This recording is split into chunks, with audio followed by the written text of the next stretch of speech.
pause our day in your name and invoke your presence. Surround us with your steadfast love, in order that we may no longer hide in fear. We are all too aware of the death in our lives, of the sins that ensnare us while promising us life, of the tempter's traps that lead us away, of the sickness and pain in this fallen world. Surely, Lord God, your grace is much more abundant than the evil that surrounds us. Open our eyes to see the truth of your provision and protection in this world. Rain down on your children with the mighty waters of your grace. May we be sheltered under your arm and preserved in your love. Our trust is in you, through your Son, Jesus Christ. Amen. Today you're invited to join me as we share in a hymn together, Alas, and In My Savior Bleed. It's number 359 from the United Methodist Hymnal, and you'll find the words on your screen this morning, and we'll be singing verses 1, 4, and 5. Alas, and did my Savior bleed, and did my sovereign die? Would he devote the sacred heart for sinners such as I? Last night I cried my blushing face, while his dear cross appears. Dissolve my heart in thankfulness, and melt mine eyes to tears. But drops of tears can never repay the debt of love I owe. Here, Lord, I give myself away. 'Tis all that I can do. Today we'll be praying a prayer of the people that is a little bit different, and you're invited to join with us. If you are able and can find the directions, the compass directions, then I invite you to do that at this time. And as you're able, please join us in acknowledging the many spiritual and physical directions from which we travel as we center on Christ this day. Christ is the center of creation, the center of our lives, and the center of the world. We seek Christ's wisdom. From each direction, we return to the center. And so if you are in a place where you have a cross, I invite you to turn toward the cross as your center, reminded that Christ brings healing and salvation, and by God's Spirit renews the face of the earth. Let us be silent as we face our center point.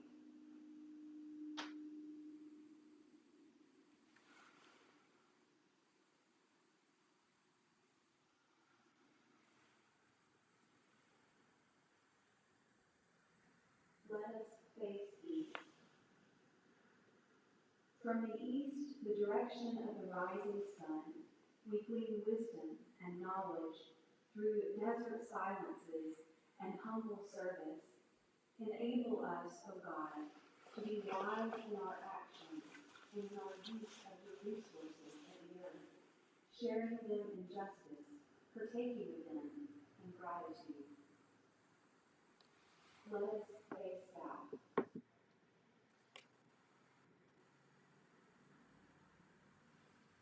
From the south come guidance and the beginning and end of life.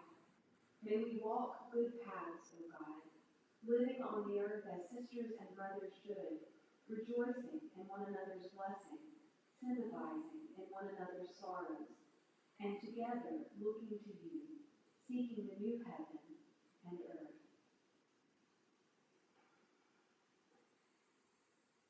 Let us face west.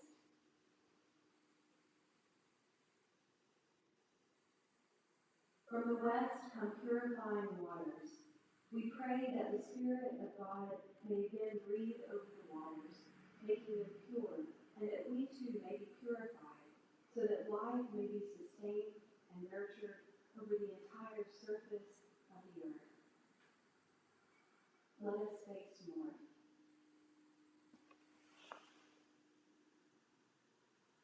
From the north come strong winds and gentle breezes. May the air we breathe be purified, and may our lives feel that breath of the Spirit, strengthening and encouraging us. If we walk a path in each direction, the paths would form the cross. Returning to the center, we discover Christ, who calls us and transforms us. Amen. Now let us hear these words from Bartimaeus.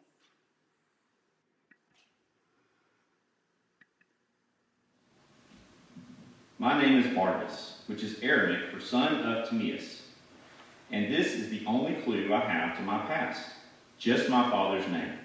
Since the time I was born, I was blind, completely unable to see, and therefore completely unable to care for myself. I don't know anything about my parents or my family other than the man that I was named after. Like many others like me, I was abandoned when I was very small, and the only thing that I could do was beg. It was easier when I was small. People take pity on children. And so I could usually count on someone helping me every day, giving me a crust of bread or a drink of water. But as I grew older, that became less common. And so I had to get smart about things. I learned to use my ears. Since my eyes were worthless to me, I would listen all the time. I'd listen for the sounds of water as I stumbled around, so that I could get a drink. I listened for the creaking of doors, so that I might be able to find shelter. But most importantly, I listened for the sounds of people. Because I was completely dependent on others, and so I had to be around others, if I could find a town, I had better chances. But oftentimes I was driven out of the towns, because people didn't really want me around. To them, I was a nuisance, an eyesore. And so I was never allowed to stay in one place very long. But when I was driven out of the town, I did my best to stay close to the roads. And again, I did that with my ears. I listened. I listened for the sounds of footsteps walking by, or the sounds of animals pulling carts up and down the road. These were the sounds that I depended on. And when I would hear them, I would cry out. That's what I had to do just to get their attention. Please, have mercy on me. Please, give a poor man some food. Do you have any old cloak? For I am cold. Can you spare some water? Would you share a coin with a poor man? All too often, I was ignored. Though that's not the worst thing that happened. Many times I was berated, screamed at by whoever was passing by. I've been called so many bad names I've lost track of the insults. Or sometimes, if I stumbled into the road and blocked their way, they would strike me, or push me, or they'd kick me as I lay on the road. So few cared. In truth, I would rather have hid my head and crawl away to safety when I heard the sounds of people coming. But I had no choice. This was the only way for me to survive, to try over and over again to plead to complete strangers, to beg for my life. And eventually, someone would take pity on me, give me a scrap of food or a splash of water. That was how I survived, day after day. And so I listened, using my ears to survive, and by listening, I also heard conversations. People talked about different things. Sometimes I'd hear something important, like people talking about the clouds building in the west, and I would know that I needed to try and find shelter for a coming storm. Or other times I would hear of a battalion of Roman soldiers that were coming my way, and I know to crawl off the road and hide myself from them. But one of the things that I remember hearing about was this holy man traveling around the countryside with a batch of followers. I'd heard rumors of him while people were passing by, how he was some sort of teacher. And that was working miracles. and how some people thought he was the son of David, one of the names that the Jews would call the coming Messiah. I heard these rumors a lot, and I'm glad I did, because one day everything changed for me. I was laying alongside the road outside Jericho. How I came to be there, I'll never know. It was just where I ended up that day. And I thought this was a day like any other. I laid there along the road, listening like I always did, listening for the footsteps of sounds of a cart being pulled. As the day wore on, I did begin to hear footsteps, and not just an isolated person or two, but at one point I heard a large crowd stepping past me. As usual, I tried to appeal to people as they walked by, but to no avail. After the first few in the group ignored me, and then one threw a kick at me, I just cowered, thinking that these people wouldn't help me, and I would wait for the next group to come by on the road. But as I cowered there, I began to hear their voices, and my ears perked up when I heard someone say the name Jesus. Could it be? Could this really be the one that so many had spoken of? Had nothing to lose? I had nothing to lose, so when I heard the name one more time, Jesus of Nazareth, I cried out in a loud voice, "Jesus, Son of David, have mercy on me." Now, it wasn't surprising that many in the crowd hushed me, their voices gruff and mean. "Quiet, you fool! Don't disturb the teacher." But I wasn't going to be cast aside this time. If this really was Jesus and the rumors were true, then I had to get his attention. And I cried out again, "Son of David, have mercy on me." After this second time of calling, I heard the crowd get quiet. And suddenly, I heard a calm, kind voice say, "Call him here." Footsteps came toward me, and the gruff voice said, a little kinder, "Get up, he's calling you." I jumped up to my feet and stumbled in the direction of the kind voice I had heard. I was afraid, but I was determined. If this was Jesus, perhaps he would have mercy. When I finally came close to him, I heard his kind voice speak again. And this time, he was speaking directly to me. "What do you want me to do for you?" I have to admit, I didn't know. What did I want? I could have asked for anything in that moment. I was hungry and thirsty. I could have asked for bread or water. I could have asked him to bring me along with his group. Perhaps they would have cared for me. Or I could have asked for clothes. But I was wearing was tattered and ragged. But somehow, that didn't seem like the thing to do.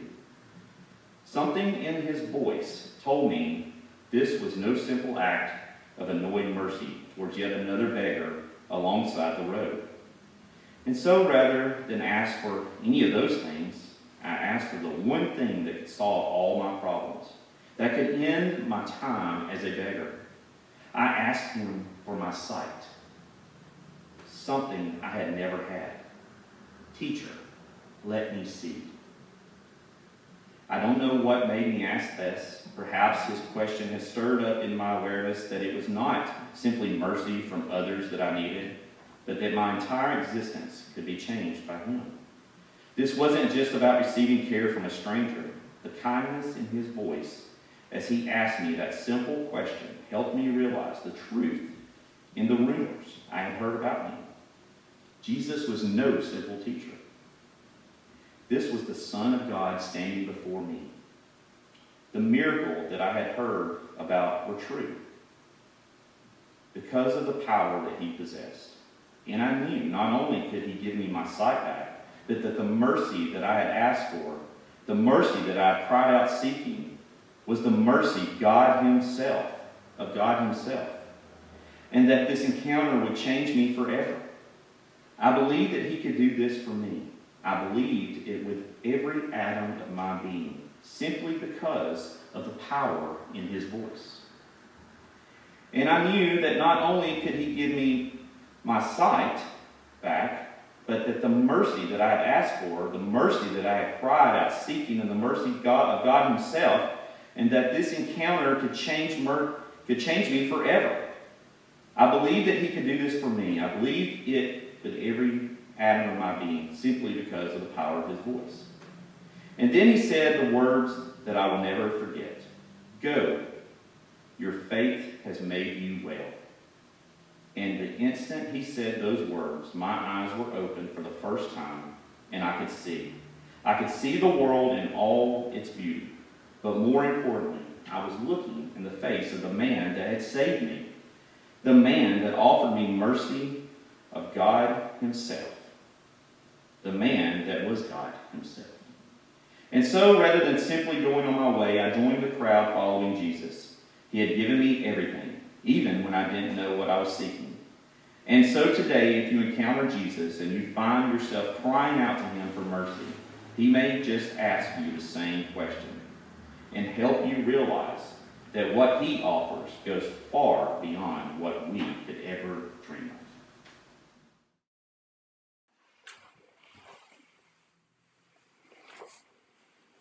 Let us pray. Lift your eyes in confidence to our Maker. Go forth in confidence under the Maker's watchful eye.